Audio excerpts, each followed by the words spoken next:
Selamat pagi Indonesia. Anda menyaksikan seputar Bali terkini pukul 10 waktu Indonesia Tengah. Pendidikan anak usia dini atau PAUD menjadi kunci sukses jenjang pendidikan selanjutnya.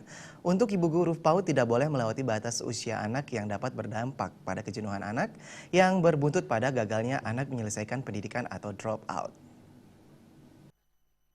Bali Cokordo istri Mas Minggu Watini mengatakan, guru PAUD saat ini harus benar-benar memperhatikan perkembangan otak anak dan menyesuaikan proses pendidikan dengan usia anak yaitu 4 hingga 6 tahun.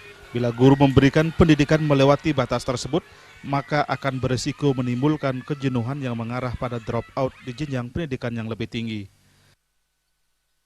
Drop out karena kejenuhan ini memang kami belum mengadakan satu penelitian untuk Bali, tapi untuk Indonesia memang sudah katanya muncul. Makanya dari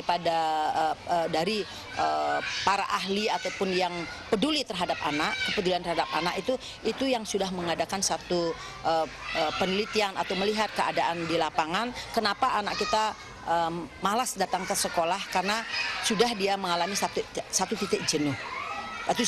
Mungkin di rumah tangga kita masing-masing kita tidak sadari, hanya kita menuntut anak sekolah, kita tidak tahu kenapa latar belakang dia mengatakan dirinya sakit kepala atau apa menjelang dia berangkat ke sekolah. Mungkin ada sesuatu yang dia tidak mau katakan dan orang tua tidak mau mengorek dari anak itu apa sebenarnya yang terjadi terhadap anak itu.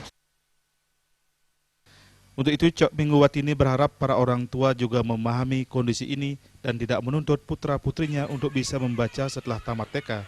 Persamaan persepsi antara guru TK, guru SD, dan orang tua harus terjalin baik sehingga anak tidak menjadi korban di kemudian hari.